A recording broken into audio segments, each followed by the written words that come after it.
So, all right, my friends, look at you. I'm going to go shut my door. I'll be right back.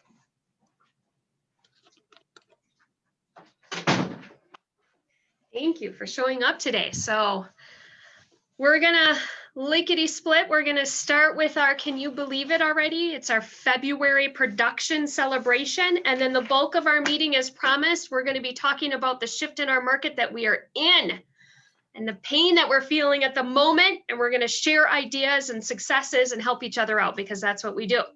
And then we've got a new capper to celebrate. I think we might have a welcome. And then we're just going to highlight a couple things for our training and events coming up. So beautiful. All right, so we do have a welcome in the house. Stephen Williams, welcome. Newly licensed. So I don't know if he's here or not. Literally just started. Stephen, if you're here, feel free to unmute yourself and introduce yourself, but I don't think I see him here. I don't see him, but Okay. I met with him this morning for his tech orientation, and he already has 2 buyer appointments to set a or get a buyer agency signed. So he is rocking and rolling already. Beautiful. Welcome. All right. And then we have a capper, Maggie Barron. So Nice. when you run into Maggie, make sure to congratulate her. Congratulations, Maggie. Whoop, whoop. We love cappers. First time girl. I know she's not here. So welcome. Thank you. All right. So let's start with our February production. We're going to start with that. So we are, as a reminder, this is how we celebrate and give awards at Keller Williams based on gross commission income and our units. Yet we do also still recognize volume based on what we brought in here to the office. So, all right.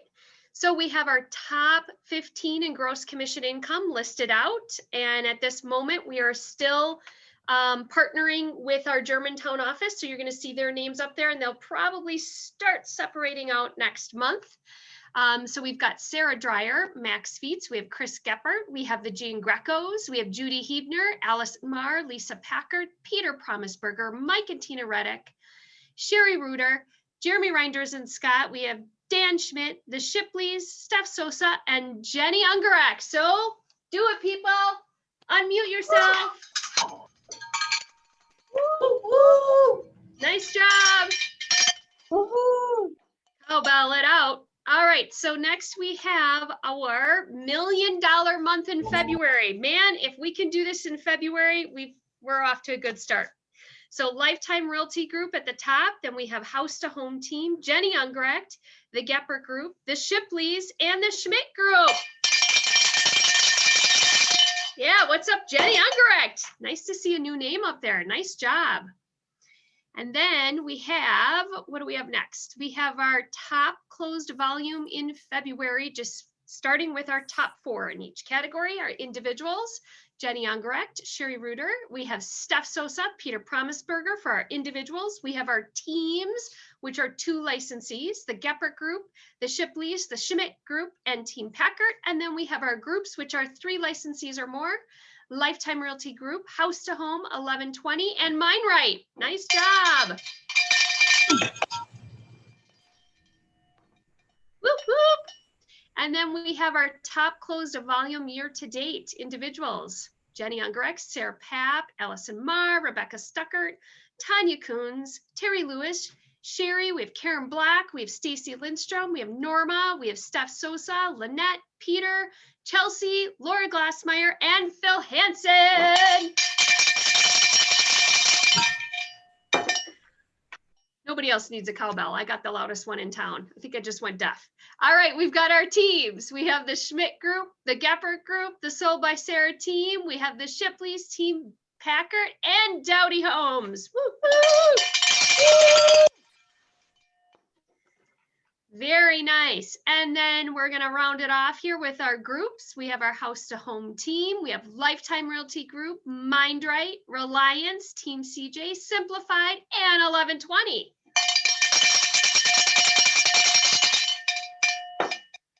Yeah. And then we have our top closed units for February. This Allison. is year to date, sorry. Oh, year to date. Top closed units year to date. Individuals, we've got Allison Marr, Sarah Papp, Terry Lewis, Rebecca Stuckart, and then we have our teams, the Schmidt Group, Sold by Sarah, Team Packard, Zach and Dawn Shipley. We have our House to Home, Lifetime, MindRight, and Reliance Realty team.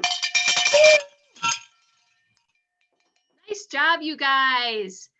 So as long as we're going to continue to celebrate, Steph Sosa, what do you have to celebrate? What is your SGN? Some good news, girl. All right. We have more accepted offers and closings in the PC group here. So Jen Mackus and Melissa Waters both had their first KW closings. Yay! Girl power. Yeah, these girls are just rocking it over here in the PC group. Nice. Congrats Love to it. them. Love it. Love it.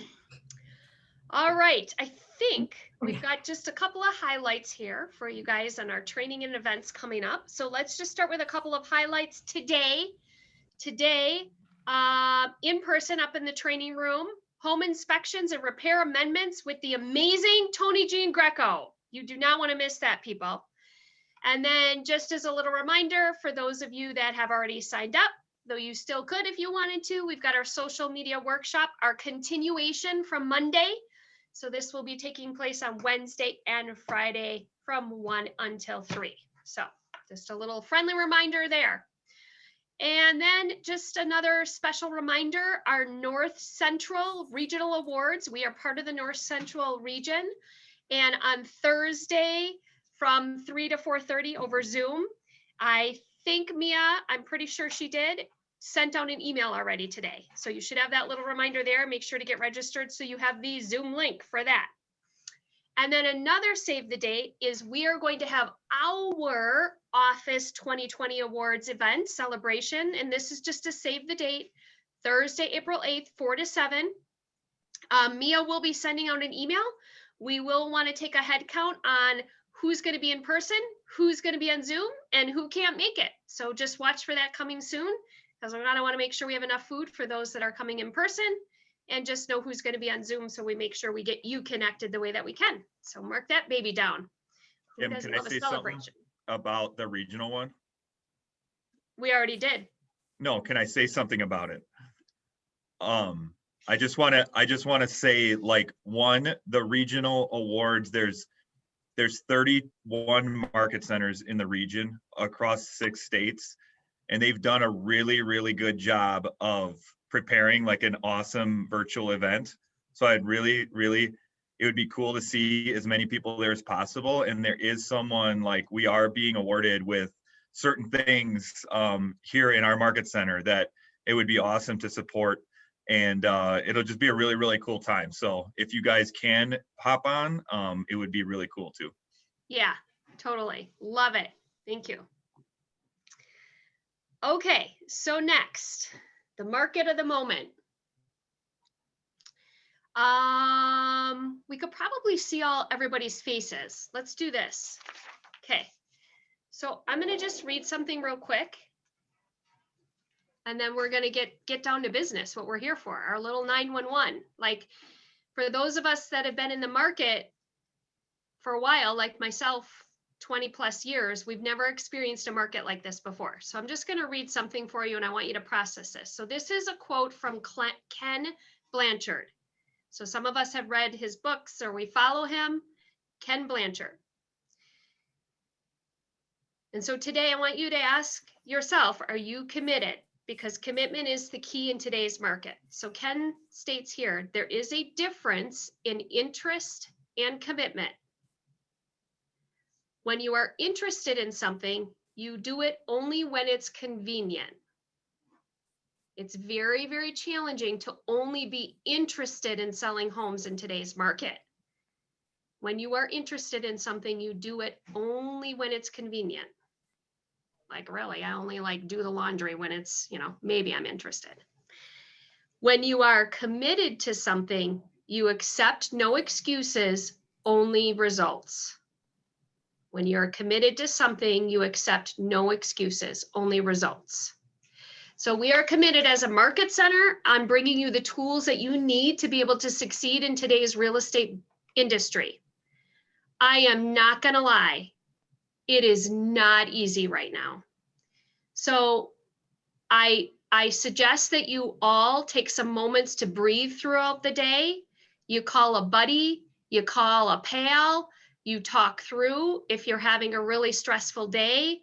I had multiple conversations with top producing agents. I had one agent I had a conversation with today who told me she hasn't had an accepted offer in 5 weeks. I had another agent, oh, by the way, it's an ALC member. I had another ALC member text me today, and he said to me, what was his? I think he had said he hasn't had an accepted offer since 2021. So I want you to know that we are listening and we are aware and we are feeling what is happening right now for you guys. It is not easy. And so now more than ever, daily, you need to concentrate. If you are committed, not interested, if you are committed to running your real estate business, daily, you have to have mindset related things that you do. Get your mind right, lean on your tribe. So we're going to talk about 3 things today. We're going to start with the listing agent's perspective. What does it feel like to be a listing agent in today's market? How do you organize multiple offers? Why do you choose the offer that you choose? And then we're going to talk about the buyer's agent perspective. And I have a list of names. I got Julia, Jeremy, Jackie, Lisa, Dawn, Dan, Peter, Zach, Nevins. I've got certain people that I'm going to call on who already raised their hand and said they want to share. Okay. And then we're going to talk about, hey, where do you go find the listings? What do we need to do? Okay. So I'm going to start with Julia Kellogg, because I think every single agent wanted to show her listing over the weekend. And it was brought to my attention that she had 177 showings. And so Julia, if you don't mind, I'm going to give you the floor a little bit. And why don't you share a little bit about what we talked about, how you manage that, how you organize that, why you chose the offer that you chose, and anything that would help us all get to the closing table. Sure. Okay, well, thank you, Kim. And just a shout out to leadership, because I reached out to leadership on Thursday, right after my listing went live, for some guidance. I had turned it live at about 10:30 in the morning, and within 20 minutes, not even 20 minutes, I had 36 showings. And they were just coming fast and furious. And by the afternoon, I was looking at almost 70 showings, and I seriously was starting to panic a little bit. So I want to give a shout out to Lisa Packard and Jeremy Reinders, because I was trying to figure out how to, your point, organize and manage through showings, because quite frankly, I have an elderly client, and I could see the writing on the wall was going to be far different than just having a couple of showings and a couple of offers. The most offers I've ever managed to are 8. I managed 31. And I just have to say that, I ended up leaning on showing time to push out information. And I did it kind of purposefully, in that I wasn't trying to get people to walk away from writing an offer. I just felt like if I was silent, like so many, unfortunately, agents are, and then they get 50 offers, I just didn't really want to be in that situation. And I guess how I organized it was, I ended up actually, I started with not having overlapping showings. And I have to tell you, my phone absolutely blew up. I had a lot of agents that were angry, that were frustrated that they couldn't get in. And on top of it, because I decided to tighten up my showing window to give me some more time to go through offers before I presented, I knew I was really going to upset agents that had already booked showings for the afternoon of the weekend. So what I ended up doing was I just finally just opened it up and I allowed agents to overlap. And that helped a lot. It definitely calmed my phone down. But that's what drove up the listing, or excuse me, the showing count. I also pushed out a number of times my expectation on how I wanted offers sent to me.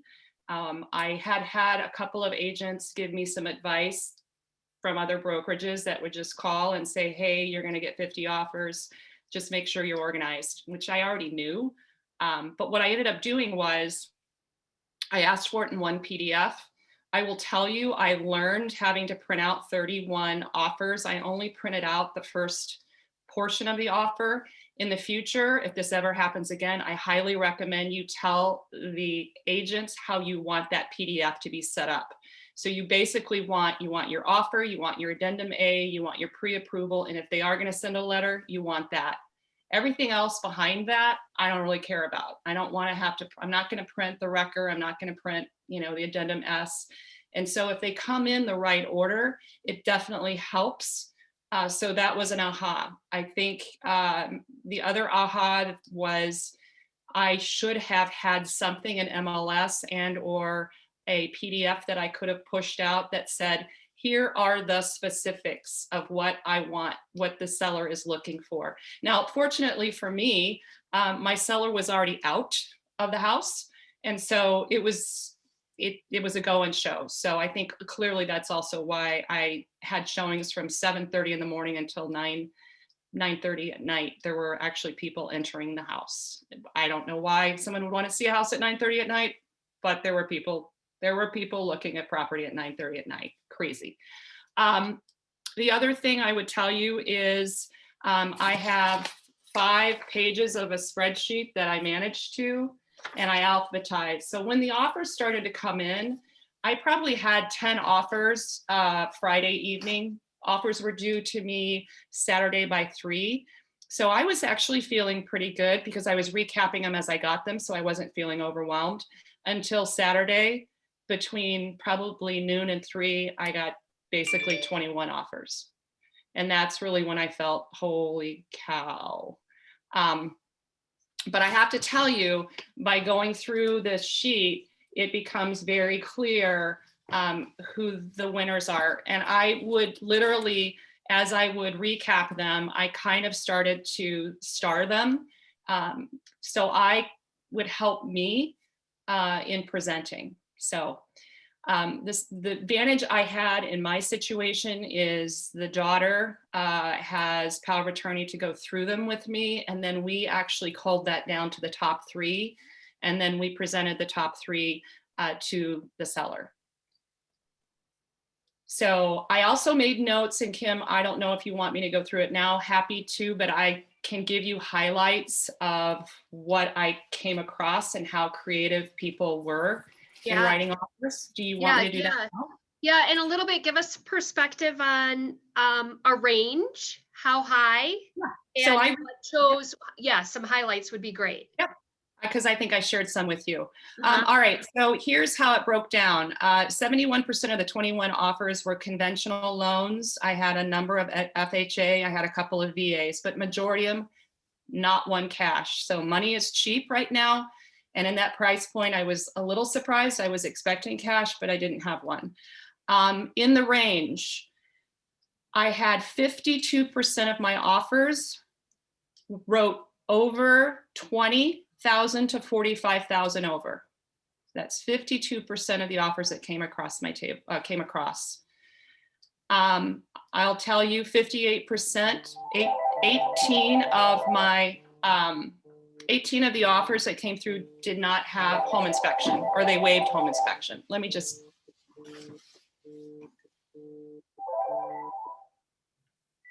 Okay. And I guess. How many offers waived? Sorry, can you repeat that? Yeah, sorry, 18 of the 31 waived home inspection. Now, in that 18, Allison, I included ones that I think I had 2 that were informational only. So I knew that they were, obviously I could count them as, they're not going to come back because they were just informational only. So I believe there were 2 of those out of the 18. To give you kind of a, do you want just like ideas of what Yeah, was thrown? anything creative that you saw that we haven't heard of before? Well, one, I will say, even though you might have heard of it, it's how you use it. So you have some offers that would just offer gap insurance. That's $125. If you know your numbers, that's not a whole lot back to the seller. It sounds great, but when you add it to other things like proration of taxes, you add it to the idea that someone's going to potentially do a home warranty and cover the seller and the buyer. I mean, you have these, we have tools in our toolbox. You have to, in some cases, I know your buyer will only want to pick 1 or 2, but we're at a point where people are picking the majority of them. So your offer is just literally the kitchen sinks being handed to you, which is that's ideal. Individuals are obviously, I had very few waive appraisal, but I did have a number. The ones that waived appraisal, their over asking wasn't super high. But then on the ones that were super high, they were willing to come to the table with some money, but not a lot. I thought that was interesting. 1 year HelloFresh subscription. It's creative. It's like $400, but hey, for a family of 4, or it's almost $500, but it's creative. Pay attention when you're showing houses if they've got like Blue Apron or HelloFresh boxes in their recycling. Yeah. Just covering the seller's closing costs. I did a net sheet for the top 3 offers that I presented. And interestingly enough, no one asked for that, but it's only $2,300. So, I mean, I know it's $2,300 and to someone that can be a lot, but that is back in your seller's pocket. So that's something to think about as another tool in your toolbox.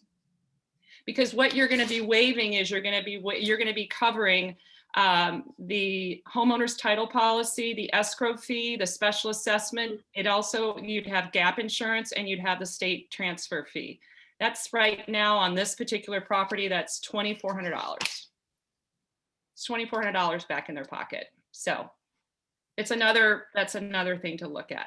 And then I would also just throw out there, I was shocked, quite frankly, how many people were not buttoned up in their offers. Not well done. Mistakes. Actual closing date, finance contingency, and appraisal was 4 days after closing. They didn't match up. I saw that a bit. A lot of buyers have their offers crash printed with shall not under inspection when you're in a competitive situation. Unfortunately, I mean, if that's fine, if your buyer wants you to not put that on there, but you're not going to be competitive, especially in a house that is in excellent shape. Good point. Very good points. Okay.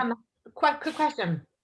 How many love letters did you receive? Because I know this is a hot topic of being told that we shouldn't be doing it because it's actually giving away personal information, describing the buyers and playing an emotional card on the seller. So I've been told that we should not be doing it. Did you receive love letters, and did the love letter win? Deanna, great question. I had 15 love letters. I actually recapped that as well, out of 31, and the top 3, 1 did not have one and the other 2 did. And the one that won had a love letter.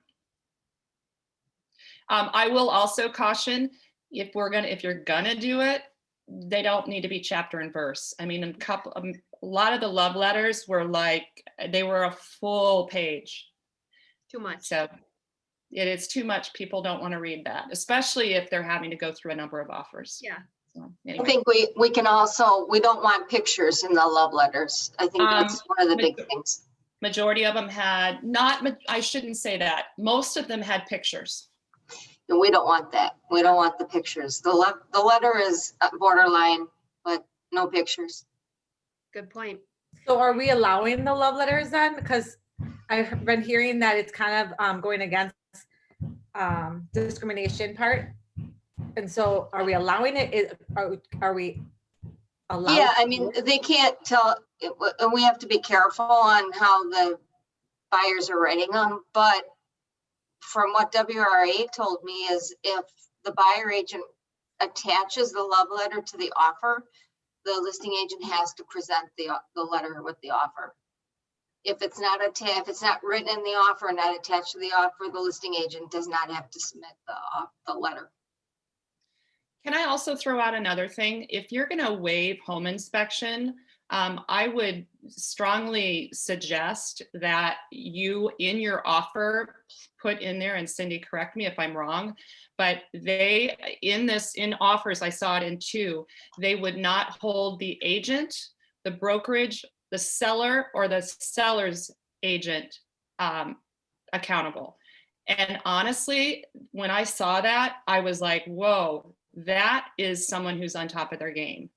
And they included also, both of them had waivers for home inspection to show that, but they put that in there. And I thought that was really, really smart.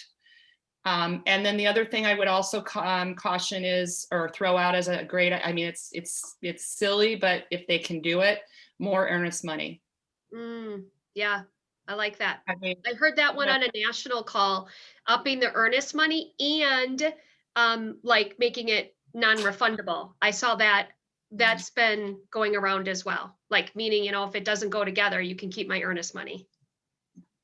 And that just as a quick side note with that earnest money, my kids in North Carolina put their house on the market. They got 5 sight unseen offers before showings started. Mm-hmm. And that exactly what you're talking about, Kim, but what they did was they had 2 different earnest money amounts. They had one that was payable right away. Once it was accepted, that was non-refundable. And then I think it was at 10 days later, so the first one was $2,500, non-refundable. And then the next one was 10 days later, but it was $10,000. Mm-hmm. That's good. I like that. And then just real quick, Kim, real quick, and then I'm going to jump, I'll zip it. This is, I think I saw it in the chat. This is what I use. So I think it's Agent One. It's through Nightberry. Super easy, super fast. You can do multiple offers. This is the net sheet, PDF, print, all of it. It's amazing. And so even if you're going on a listing, or excuse me, you're going to go show and you kind of want to talk to your buyer about potentially, giving this back as an opportunity, it's super easy to bring it along and have that conversation. It doesn't take a whole lot of time by any means. So yeah, good. I did see that in the chat. So pay attention to the chat. There's some good things in there, you guys. Okay. And let's remember also to give our listing agents grace. So I do know Julie and I were talking how to communicate back with everybody. Yes, we always want to communicate back with everybody who wrote an offer, but let's all give each other grace here. That's a lot of data and a lot of people to circle back around with. Jeremy Reinders, what do you have to add?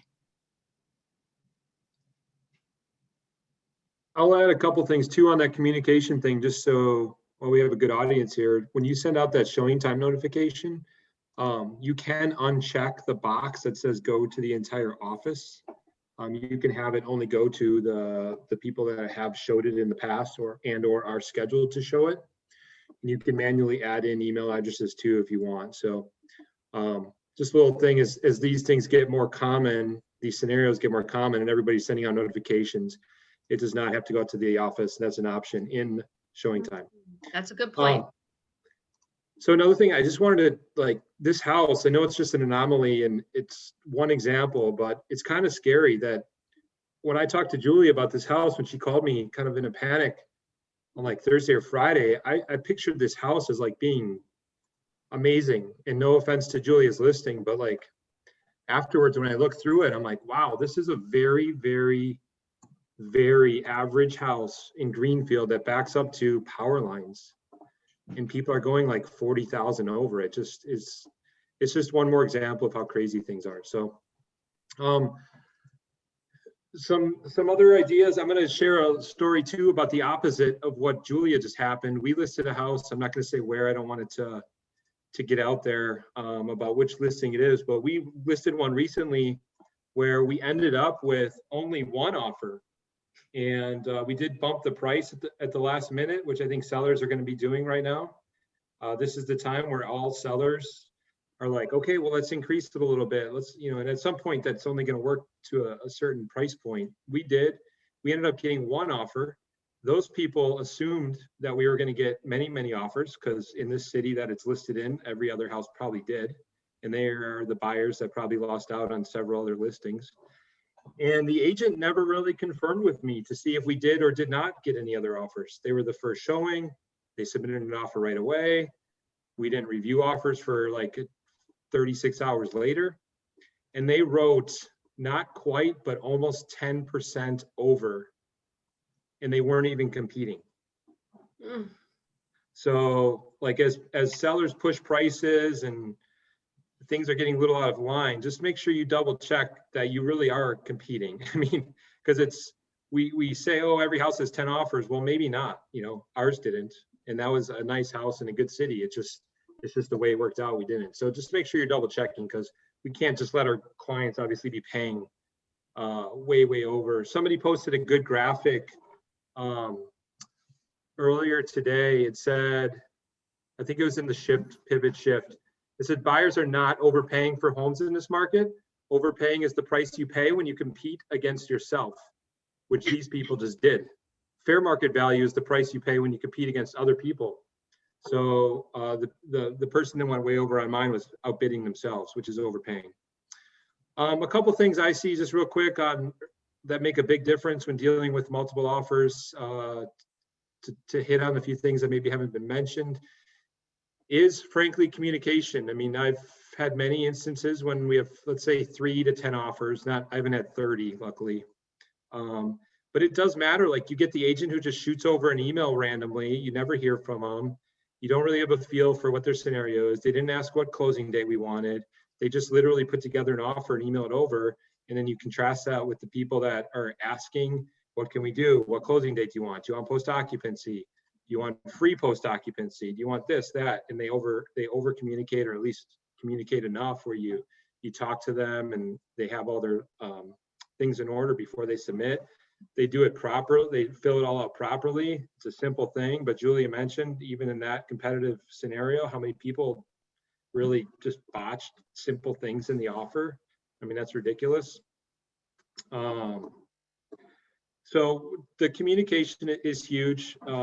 And also like the credits are becoming very popular. It's going to be interesting to see how far that goes moving forward. I think that's literally something that's developed in the last 1 to 5 weeks here. Another thing for me is always post occupancy. I think it's something that people overlook. It's becoming more common now, but especially when sellers have to go out and find a property, not giving them 2 days to move out, but giving them 2 weeks or 6 weeks or 8, up to 60 days to move out and find a place to buy. I mean, that could definitely be a difference maker. I could see a seller easily accepting significantly less than a different offer that's ridiculously high because of that post occupancy ability. So there's a couple things. I'll let somebody else go for a little bit.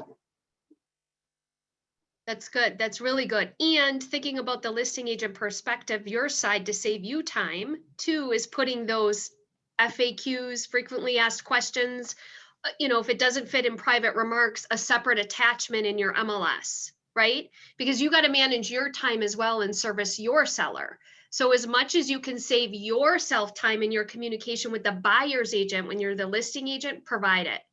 Mm-hmm. So one other quick thing just to pop to my mind, like if you're giving a quick deadline, I mean, you can do that, but it's probably to your clients, it's probably not in their best interest, within reason. You got to find that fine line, but if you're sending me one at 3 and giving me till 9, like that could work against you. It could actually look, the sellers, I've had sellers say like, oh, that's rude. Why would they want us to respond that quickly? And we understand why, but the sellers don't always understand why or know why. So it can backfire on you. And I just got this one from Terry because I know she's not on here. So she was going crazy with some offers over the weekend. And she said, why am I doing this to myself? We can sometimes create our own chaos. And so she said, you know what I'm doing from now on? I'm allowing the whole weekend for offers to come in, and I'm scheduling time with my sellers on a Monday instead. So Yep. just a tip, right? We can sometimes create our own chaos. So, Jackie, what do you have to add from the listing agent side? Yeah, let's see what's not been covered. So maybe I can just reiterate a few things. I haven't had 30 offers. I have had maybe the most being 12. And when you do get up into those numbers, I do not print the offers. So we do use a spreadsheet that we've created a while back. And that's really helpful to send to the sellers. I do send them the offers as they come in, but then we use that spreadsheet to talk about things, and it becomes a process of elimination. So, you know, from financing to the home warranty. And, you know, if you want a home warranty and you've offered over the asking price, just have the buyer pay for it. Don't even put it in there. Because when it comes down, when there's, you know, I can't tell you the magic number of, you know, how many offers is a lot of offers, or, you know, but when it comes to down to simplicity, it's simplicity, not necessarily for me, but that's important too, in the amount of work that I have to do, you know, getting it ready for the seller, but for the seller to make a decision. So there's just things that you look for: who wrote the cleanest offer, who communicated the best, who outlined it in their email, who did it in a one. Came back or not. And whether it, and you know, so many times we don't just get one document, and that's really frustrating. So I've not made those instructions that clear, but Julia, I love doing that in the future as a protocol.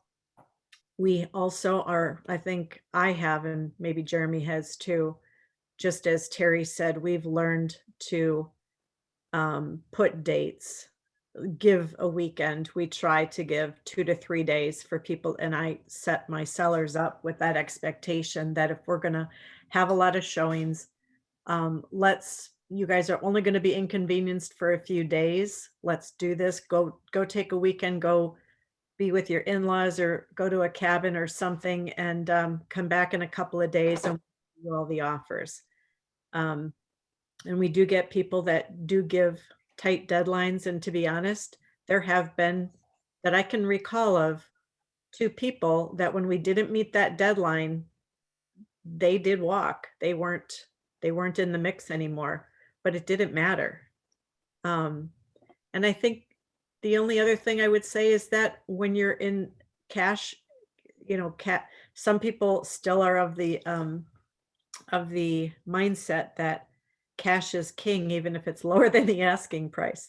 And I don't mean to laugh, but when people are waiving all these other contingencies, and you know you have some good certainty that that loan is going to become cash as well, then cash is not really king. And we have had people, you know, write lower than the asking price because their buyers still think that that's more important to a seller than more money or other things. So communication, yeah, definitely is good, and not waiting. You know, Julia said she received 20 offers in a couple of hours. When people know when your deadline is, I'm now moving that deadline up because people are like waiting till an hour before this deadline. And then I feel like I have 2 hours now to prep to meet with the seller. And I'm not sure why they're doing that. if they think that benefits them to be like the last one in, but don't wait to put your offer in. So those are Good, my thoughts. good. Can I ask Okay. a question? Yeah, please do. Go ahead. This is a Um, conversation for sure. Especially with Julia, because it's probably fresh in your head. How many came in with highest best offer, and how many used escalator clause, if any? Okay, I'm sorry. What was the question again? So how many out of the 31 offers roughly did anyone use an escalator clause, or did everyone come in with the highest best offer? No, I had 2 escalator clauses. Okay. And actually, of the 2, one reached out and I would say politely insisted that I send back the rejection so that they could see that they were presented. So, you know, it takes time, but definitely do your, I mean, have your seller sign that they're rejecting, because I was able to pull that out and quickly scan it over to the agent. Yeah, I I get slept that all the time. People like being pretty hardcore about requesting that nowadays, so they can prove to their clients it was presented, like we didn't present it or whatever. One thing I want to throw out there, like as when you're on the listing side and you're waiving appraisal contingencies, just remember that the offer does say that it's likely that the buyer will still have an appraisal. It's just that the results won't be contingent on it. So don't be surprised when you still get a call from an appraiser someday to walk through. Mhm. Yep. And it's very easy to get out of a deal, even if the appraisal comes low based on your financing contingency. So if you see an appraisal contingency with no appraisal contingency, but a financing contingency, you really want to think twice about that, because that's a strategy some people are using, because a lender could still get them out of the deal based on financing. Hey, Julia, can you backtrack a second? Did you say you only got 2 escalator clauses with those 31 offers? Yes, So most people did highest and best. correct. And quite frankly, you know, when you're dealing with someone who, again, a part of it is your client's ability to understand escalator clauses. You know, that's just something to caution. And they're all, I shouldn't say it, several of them are written creatively different. So that's the challenge with escalator clauses. You have to know what I hate to say that, you have to know what you're doing, and we all do, but I was gonna they're say, it might just yeah. be an annoyance at that point. Yeah, when you have that many offers and then you have to decipher it and then you have to figure it out and then you have, yeah, it's a lot more work, right? Mhm. So, And Julia, did any of those 2 escalator clause make it to the top 3? Yes, They did. Okay. Both of them or just one? both. Both did. Okay. Good to know. One last thing to mention that I didn't hear was, as a buyer agent, when your offer doesn't get accepted, like, realize you're going to probably have to do work with that person again. Your reputation matters extremely. And when you're a listing agent and you have 10 people to choose from, and you know one of the realtors is a high professional, high class, has their stuff together, that's going to go a long, long way. So don't just like not get one accepted and throw a tantrum, because that's going to limit your chances of getting it accepted in the future. And people may even may advise their clients to take less of a price to work with a certain realtor that they know will get the job done.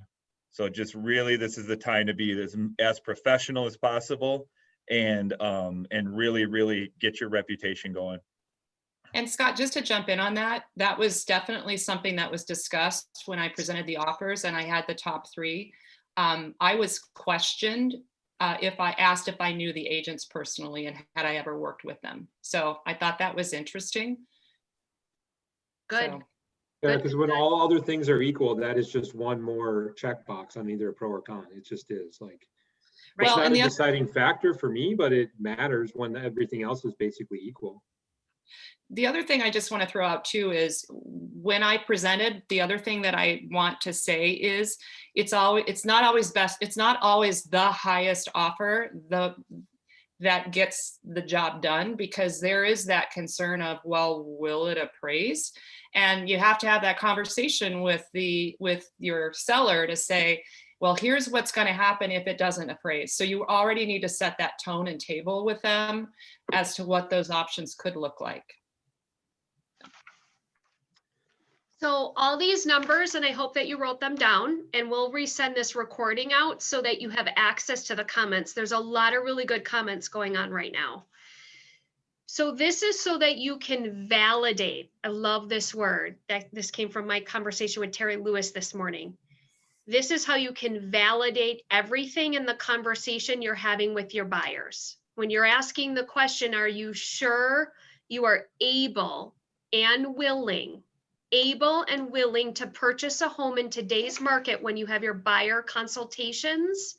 These are the numbers that you want to share with them to validate your expertise. So that's why we're here. So I would like to hear too, certainly pipe in if there's anything else on the listing side. I then also want to revert to the buyer side. I want to talk to our buyer's agents or buyer specialists, or pull up somebody, Peter being one of them, who recently won an offer with a buyer and wrote 20 or 30,000 under asking price. So let me just first check. Does anybody else have on the listing side, the listing perspective, some tangible things that would help? Go ahead, Allison. Well, this is definitely something that helps on the listing side for me. And I also do it for my buyers, is I like when the lender calls and says, hey, I understand that my borrowers just submitted an offer. I just want to give you comfort in knowing that they're very strong buyers, and just say, like, you know, just an extra level of communication around their financing. That's Yep. That's your team. It's part of their team. I just wanted to say real quick that the whole inspection for your informational purposes only, I mean, if that's what your client wants to do, great, you're just gonna have to do it. But just know on the listing side, if we have one that's waived inspection and another one that's for your informational purposes only, those are not equal to me. Like, I don't trust somebody saying it's for your information only, because that's only applicable to what they know now. What if they find out is about something and then all of a sudden their whole mood and enthusiasm changes? So I don't really take that FYI thing very seriously when buyers put that. Yeah. Hear me on that note as well. If they do that, you have to think about your ethics and what you do. So if you have a inspection and it's in hand and you've seen it, and there's something that, okay, that deal does fall through, like you're saying, now you have to disclose that moving forward if it's something that doesn't. So I agree with you 200% that for my information is never just for information. It's out there for everybody then. Yeah. And if they send to their lender could require them to get it done, or they won't loan on the home. Yep. Oops, I sent the inspection to my lender, and now we need to do this. Sorry. Yeah. Yeah. And this is just the game we're playing right now, right? It doesn't feel all perfect like what we felt, 6 months ago even, but this is again, are you ready, able to purchase? These are the things you need to do. Can I ask a quick question? Yeah, go ahead. So I thought about this today, is say hypothetical, I take my buyer through the listing and they like it, and then there's an opening for me to see it in the evening with them again. Am I allowed to have have a home inspector come and just look at the most important things with my buyer during the inspection? Is that allowed? Like, kind of like if they hired a home inspector to come in real quick for that half an hour just to look at a few, like, rough furnace, Definitely. or no? Cindy, I'm going to go to 100%. Cindy. If you don't have the inspection contingency checked in the offer, you cannot have a home inspector or anybody walk through other than the buyer and yourself. So that was a strategy I was thinking, like, if they walk through, so you cannot do that then. No. Okay. Couldn't you check it and say like that? Couldn't you say you've basically had the inspection and that you agree to it, or something like that nature, or send in an inspection amendment with the offer that says like, hey, I wait, if this is settled, if you really wanted to do that. Something we can think about or research. Yeah, we can think about it. I mean, in the past, what I've done is if we're not going to make the house contingent on inspection, I spend more time than the 15 minutes that is allowed right now in showings. And we just look over the house really well, like dive That's into what, this. Into isn't the that what stuff. somebody asked? So like in that exact instance, instead of just. Not you with a look- home inspector though. Yeah, So but if it'd they're not, just be if me they're and not the- providing a written report, like just kind of verbally walking around and being like, hey, you know, just so you know. Yeah, this- I mean, if you know your Uncle Joe is a building inspector, you can bring along on the showing. Yeah, Yeah. there would be nothing official about it. It would just be Right. they'd be walking through and giving verbal advice. Right. That's how I was viewing it. It wouldn't be like a long report. It would be just like, they would just have the window to look at the most important things that a buyer would typically want to focus on and just give them their personal advice to waive the home inspection. It was kind of just to have Yeah, that. you can do comfort. that. I just ran into something where one of our agents offers did not have the home inspection contingency. The buyer agent called the selling agent or listing agent to see if he could just bring a home inspector in just for informational, and the listing agent said no. So they won't allow you to do an extra, special walkthrough. So you'd have to coordinate it with the home inspector walking through prior to your offer. Go ahead, Rachel. I see that your hand's up. Oh, yeah. So with Julia's situation where this happened over the weekend and she had 31 offers, if that's correct. And I'm sorry if anybody asked this, but I like Allison's comment. Allison Marr said, well, I like it when my lender, calls and speaks on my buyer's behalf for their strengths. And I'm just wondering if sort of in this climate where people are waiving maybe not so much waiving the appraisal, but putting in provisions that they'll come in, if it underappraises, they'll be willing to come in X amount toward the appraisal. And then thinking of what Scott said earlier about how there is a danger to that if somebody's waiving the appraisal, because it's really easy to get out of it from the financing contingency. So I'm just wondering if there is any way to set your buyer up for success over the weekend by having the lender provide something in advance and kind of strategizing in advance for what type of offer you might need to look at, and getting something that can at least prove that, beyond what the lender says you're qualified for, there's, you still have the opportunity and you still have this additional cash you could bring to the table. Or I'm just wondering if there's something stronger than just the general pre-approval letter that could be provided. I think having a pre-approval letter already going through underwriting, instead of having a pre-approval letter with a bunch of conditions on it, that would probably, as Rachel, does that kind of answer your question? Say like, can you? Yeah, it does, but sometimes it's not. I can answer that, Rachel. And what I've seen happen on stuff we've gotten in, and I actually advised the kids because their offer was $31,000 over list, and the buyers put into the offer that they would pay the difference if it appraised below the purchase price. And what we came up with to help, because they're an attorney state and they couldn't get the attorney over the weekend. And I talked to their agent and I said, look, here's what I've seen.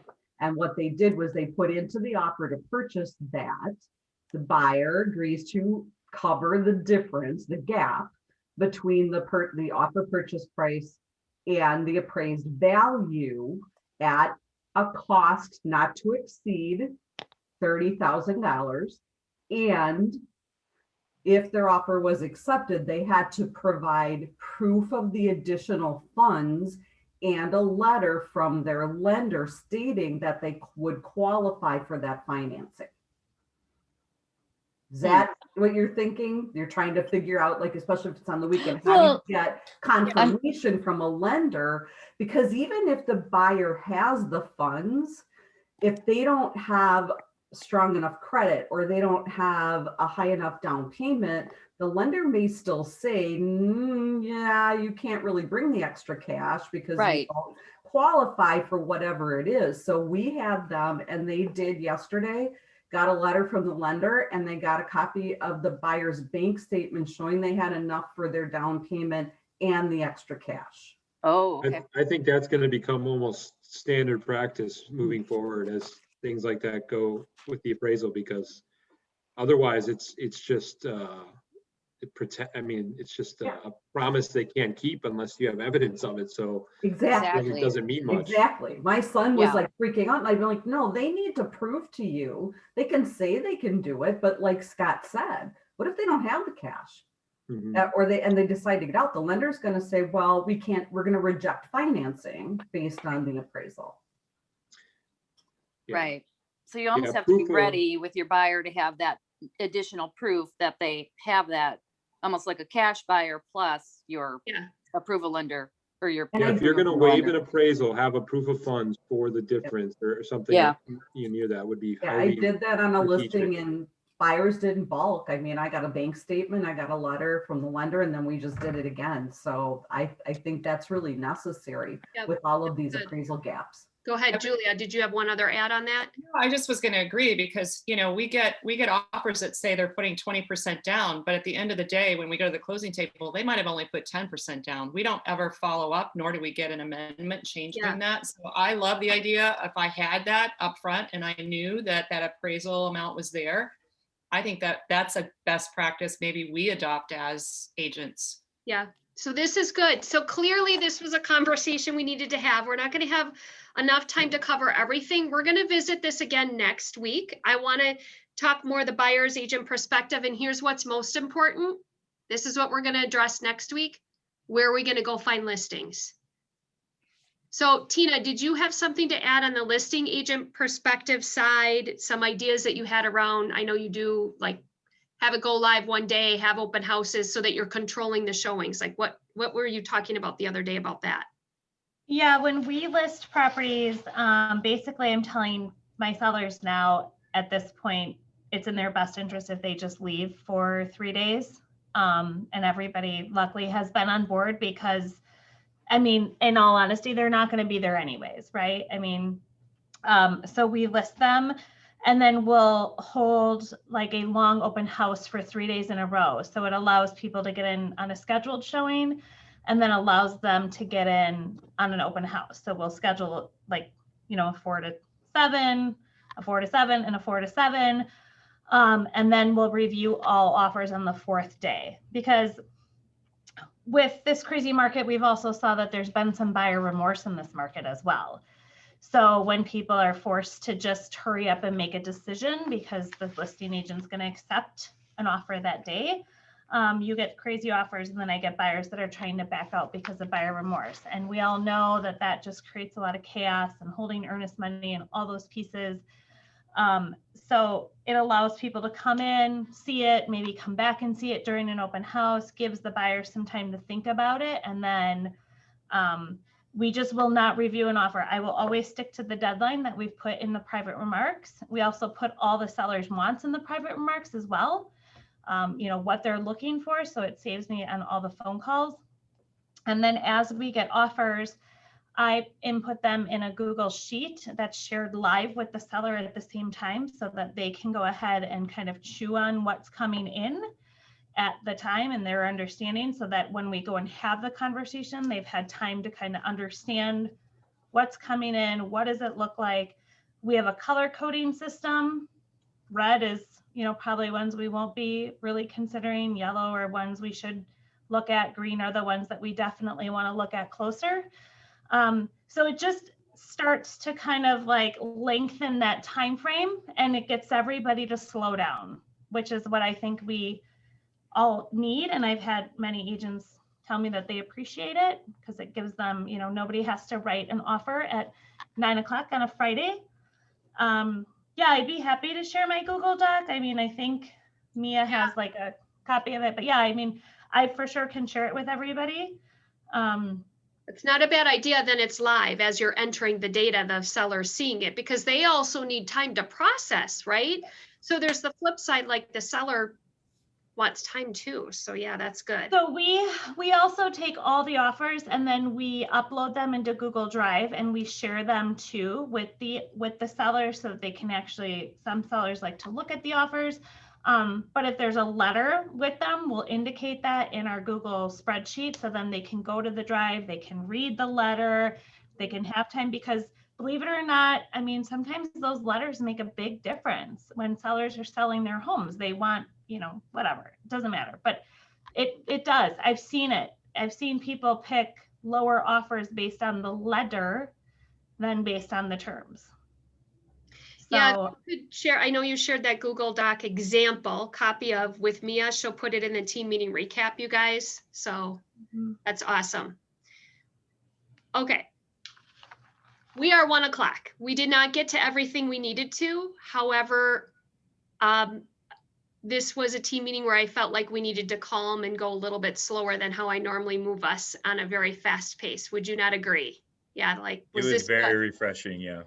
So I want to focus next week's team meeting on the buyer agent perspective, as well as where we're finding listings. Where are you getting listings? What are the techniques and tools? How did Peter Promisberger find a listing for his buyer where they wrote under asking price? So are we good? We're gonna come, this is part 1. We have part 2 next week, if you can wait that long. Do you have something to add, Scott, real quick? Yeah, what Gary Keller said was, this should be a market where realtors aren't needed, but we're needed more than ever. Look at all the stuff we're doing behind the scenes and navigating and getting the best, because we're professionals and we're doing it full time. So this is the time to go show your value and be professional and share that, communicate that with everybody. I have, I'll do a quick video of a idea or challenge on how we can all get listings, and also the Prestige team meeting that was an hour before this. We talked about it in detail. If you're looking at like, let's go shock the market and get some inventory. So Okay, a lot all of fun right. stuff. And yes, coming soon. I have Lisa Packard, I see in the comments. I guess we'll end the meeting with a coming soon, because clearly we need listings. So if anybody has a listing, so. Yes, thank you. It's so exciting to get a listing. So, I gotta say my coming soon. We have a coming soon in Caledonia, Racine area. It is an early 2000s built ranch home with 3 bedrooms, 2 bathrooms, a really beautiful remodeled kitchen. It's got a living room, a family room, a basement rec room with a bar, an attached 2-car garage, a really nice private backyard, fully fenced with a shed. It'll be $275, and showings should be starting either Friday or Saturday. Anybody else? Can you guys hear me? I have one for an agent here. She wasn't able to jump on the call. It's a 3-bed, 1-bath in Pewaukee on almost an acre. Open concept, remodeled kitchen, hardwood floors in the whole house. Pictures are being taken on Sunday, going live soon after that, 250s to 260s. And who's the listing agent, Mia? Ann Thompson. Okay, thank you.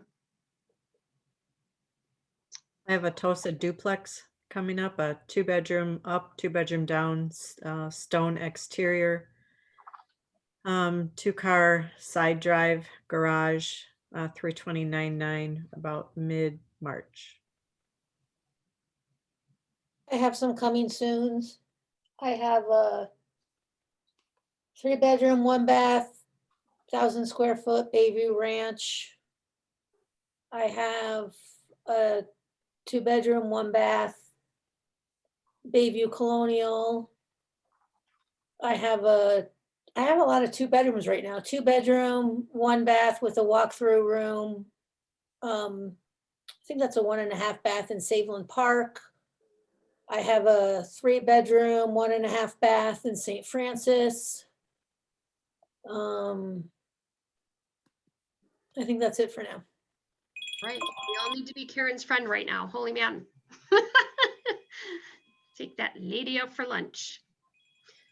Okay, very good. And then lastly, because I have talked to a lot of agents that haven't had closings for a long time. This is the time now. I feel like we thought this is what was going to happen a year ago. If you recall, a year ago, we started having conversations of, oh my goodness, stop spending, start saving, tighten, tighten, tighten up. Now is when we need to tighten up. So if you think about talking to a top agent who hasn't written an offer in 5 weeks, finally got an accepted offer, 4 of them, which means it's not closing for 60 days. That is a long time not to have a check. We are business owners. And so as business owners, we need to be aware of what's happening in the market. And so think twice, play that red light, green light game, right? Red light, ooh, maybe don't need to buy that. Green light, go. So now more than ever, following the budget, looking at your numbers is probably more important than what it was a year ago, in my opinion, from what I'm assessing from the conversations that I'm hearing and we're having with you guys. So, but this is good. When you need help, reach out. Julia needed help, she reached out. That is the point. You are not on an island by yourself. But here's the thing, I'm gonna end with this quote again because I want you to process this. We're not just interested in running a successful real estate business. We're not just interested in raising the bar in our industry, we're committed. So there is a difference in interest and commitment. When you are interested in something, you do it only when it's convenient. When you are committed to something, you accept no excuses, only results. So I challenge you guys to concentrate on your activities to get the results, because now more than ever, we need to be having the conversations with our people. Are we good? All right. Part 2 will be next week. Thank you so much. Bye. Thank you for all contributing. That was awesome. Bye.